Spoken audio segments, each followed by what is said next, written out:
Hello guys, स्वागतम छ फेरि मेरो ब्लगमा। कति दिन, हप्ता, महिना बाद र आज चाहिँ हाम्रो एक्जाम हो। आज एक्जाम हो अनि दिन यस्तो दामी छ, तर हाम्रो दिन यस्तो ब्याड छ कि हामीले केही पढेकै छैन। हामीले त के, मैले के पढेकै छुइनँ। घाम लागिरहेछ। एक्जामको रोल नम्बर पनि थाहा छैन। ओ बिलबोर्ड, एक्जामको रोल नम्बर पनि थाहा छैन, नपढेछ। के भन्नु यार। र हामी बजारतिर जाँदैछ। कति दिन बाद भ्लग गरेको यार, कति दिन बाद। यस्तो छ। र तिमीहरूलाई म बेसी पकाउँदिनँ। पर आकाशहरू पर्खिरहेको छ। अहिले बेटा बजार आइपुग्यो हामी। बिस्तारी यमराजको यमलोक जाँदैछ हामी। बुझ्यो? नयाँ मान्छे आइपुगिसकेछ। कति पढ्यो? पढ्नु त आज हल्का पढेको छु। हामी चाहिँ कोलाब्रेसन भनेको राम्रो हुन्छ एकदम हो।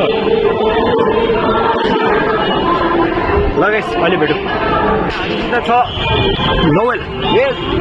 कति पढ्यो? एक्जाम दिन आइरहेको छ। जसको बेसी मार्क्स आउँछ त्यसले लाभ खान्छ। सबले के भन्छ कि केटाहरूले सबले पढिरहेछ। अर्कै हो कि हान्छु नि हान्छु। यता केटाहरूको सब्जेक्ट अर्कै सुरुको झन् कम्ती हुन्छ खट्टा हो। सबले केटाहरूलाई जित्छु नि म। आजको त केटाहरूलाई जितिहाल्छु नि म। मैले एउटा पढेको छुइनँ भन्दा न लेक्चर पाउँदो रहेछ युट्युबमा हो, न आफ्नोमा बुक छ न नोट्स छ। अब के पढ्नु?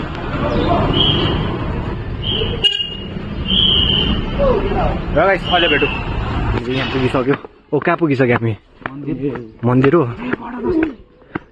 हामी चाहिँ मन्दिर आइपुगिसक्यो अरे हो।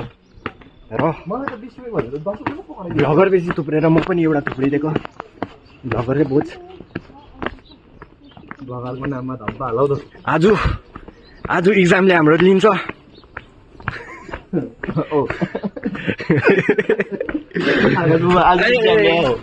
एक्जामले आज यता हेर त। यहाँ हेर्नुहोस्, साथीको नाममा कलङ्क।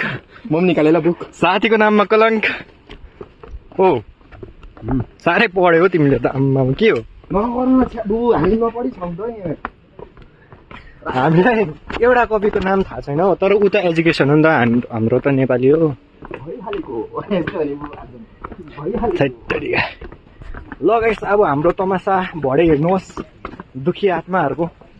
भाइ आँटिसक्यो। टपर कति चाहिँ लेख्यो रुनु मात्रै छ किन। टपर 11:30 निस्केर रुन्छु चाहिँ नभन्छ। टपर ओ टपर यता अनुहार देखाउ त। टपर यस्तो पनि हुँदो रहेछ कि बिहान जुन चाहिँ डेफिनेसन चाहिँ मैले साथीलाई पढाएँ नि त, मैले एक्जाम हलमा त्यो डेफिनेसन बिर्सिदिएको हो। के भन्छ उसले जेएनजी लेखिरहेको छ। जेएनजी छोडा कि